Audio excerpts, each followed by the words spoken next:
बुद्धिमत्ता चाचणीचा 10वा घटक आपण पाहतोय आणि त्या घटकाचं नाव आहे सांकेतिक भाषा। त्यामध्ये 5 उपघटक आहेत। 5 उपघटकापैकी 3 उपघटक आपण पूर्ण केलेले आहेत आणि आज 4था उपघटक सुरू करायला जातोय आणि तो म्हणजे अंकांसाठी अंकांचा वापर करून सांकेतिक भाषा कशी लिहिली जाते किंवा त्यावर आधारित उदाहरणं सोडवायचे कसे। तर 10.4 मधला चौथा एक्झाम्पल पासून आपण सुरू करतोय। बघा, एका सांकेतिक भाषेत 289 ही संख्या 122433 अशी दर्शवतात, तर त्याच भाषेत 846 ही संख्या कशी दर्शवाल।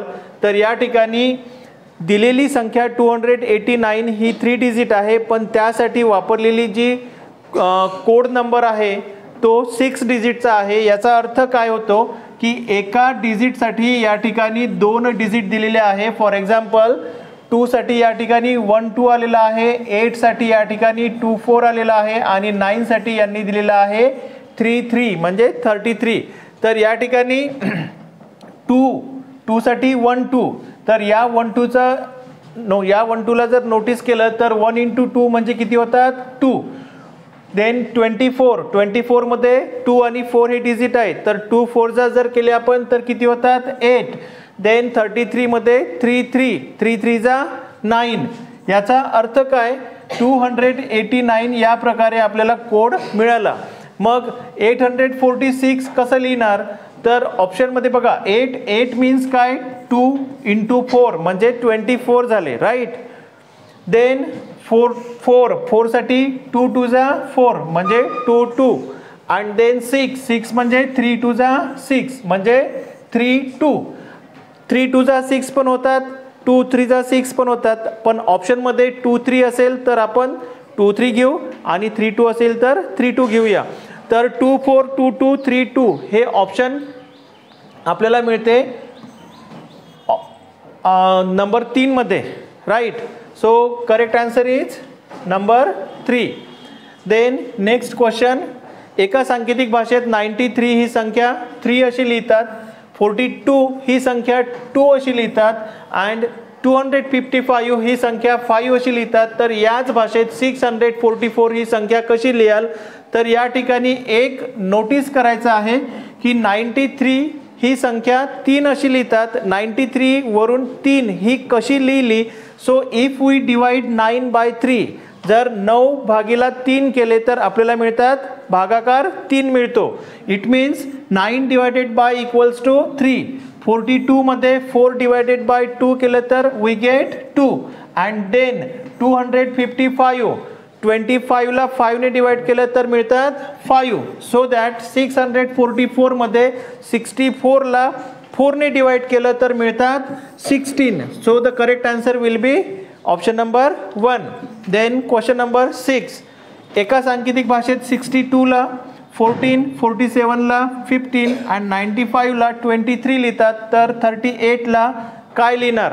62 इक्वल्स टू 14, 62 आणि 14 यामध्ये काय रिलेशन आहे, तर 62 मध्ये डिजिट आहे 6 आणि 2, मग 6 + 2 इथे लक्ष द्या, 6 + 2 किती होतात 8 आणि या 8 मध्ये दिलेल्या नंबर मधील पहिला डिजिट ऍड केला, मग पहिला डिजिट काय आहे 6, म्हणजे इथे 8 + 6 केले तर येतात 14। मग सेम रिलेशन सेकंड नंबर मध्ये कॅरी आउट होते का हे बघायचं। मग 47 मध्ये 4 + 7 11 आणि पहिला डिजिट आहे 4, मग 11 + 4 15, yes it is correct. Then 95 मध्ये 9 आणि 5, 9 + 5 14 प्लस फर्स्ट डिजिट म्हणजे 9, 14 + 9 equals to 23, yes. with the same relation we have to go onwards. So 38, 3 + 8 11, 3 + 8 11 and 11 plus first digit means 14. So 14 should be the answer and that is in option number 2. So the correct answer is option number 2. Then we are moving to the next question and that is question number 7. Question number 7, what does it say? एका सांकेतिक भाषेत 5ला 4 म्हटले, 3ला 7 म्हटले, 4ला 2 म्हटले, तर त्याच सांकेतिक भाषेत ही पदावली सोडवायची आहे, राईट. मग 4ला काय म्हटलेलं आहे 2, मग 4 प्लस म्हणजेच काय 2 प्लस. मग 3ला काय म्हटलं आहे 7, म्हणजे इथे 7 आणि इंटू 5ला काय म्हटलं आहे 4. सो गुणाकार या ठिकाणी आपल्याला पहिले करायचा. 7 4 = 28 आणि प्लस 2 30, म्हणजे ऑप्शन नंबर 3, राईट. पुढचा प्रश्न आहे प्रश्न क्रमांक 8. एका सांकेतिक भाषेत 826 ही संख्या 5 3 1 1 आणि 2 4 अशी लिहितात, तर त्याच भाषेत 374 ही संख्या कशी लिहाल. तर या ठिकाणी सुद्धा ॲज पर प्रिव्हियस एक्झाम्पल आपल्याला सॉल्व करायचं आहे.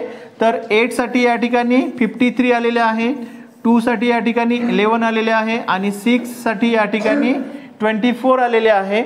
तर 8 म्हणजे 53 मध्ये बघा 5 + 3 केले तर 8 येतात, 5 + 3 केले तर 8 येतात. इथे 11 मध्ये 1 + 1 केले तर 2 येतात. 24 म्हणजे 4 + 2 केले तर 6 येतात.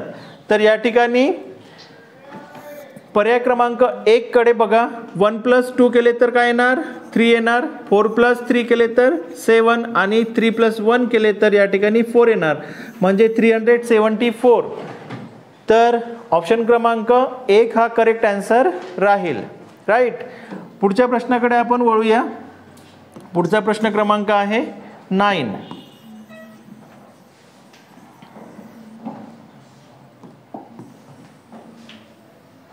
तर या ठिकाणी क्वेश्चन नंबर 9.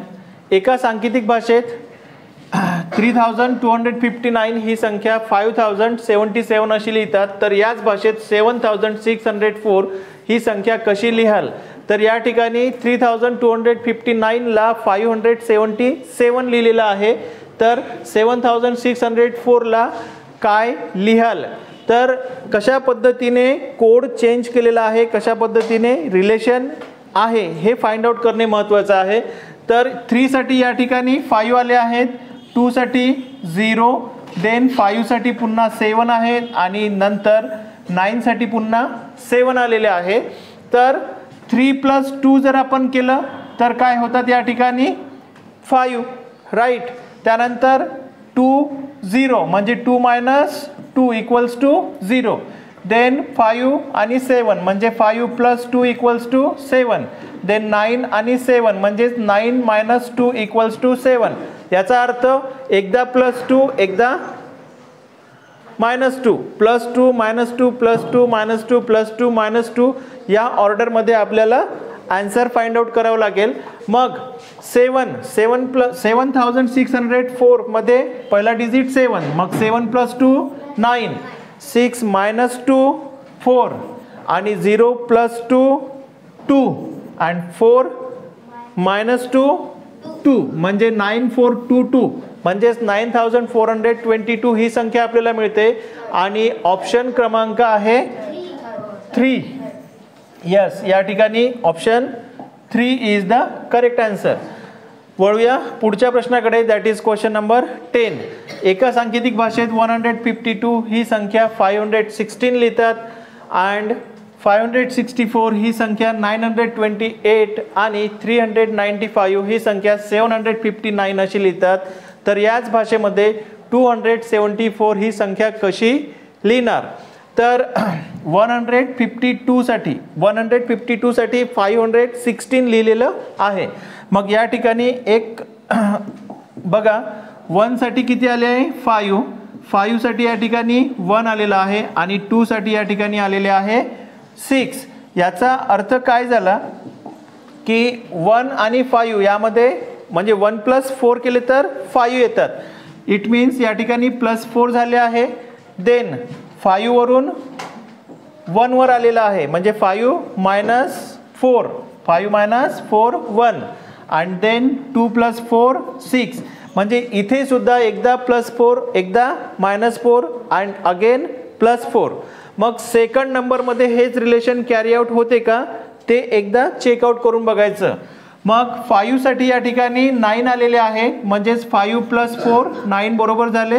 त्यानंतर 6 -4 इक्वल्स टू या ठिकाणी बरोबर 2 आलेले आहेत. देन 4 + 4 जर केले तर या ठिकाणी बरोबर 4 साठी 8 आलेले आहे. याचा अर्थ जे रिलेशन आपण कॅरी आउट केलं that is correct. So with the same relation we have to move forward. Okay, so that what we have to find out 274.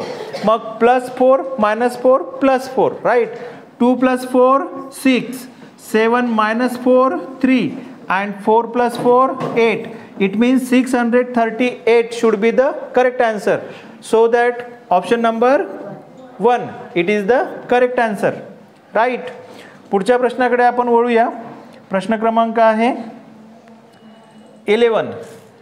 But because of less time we cannot move forward.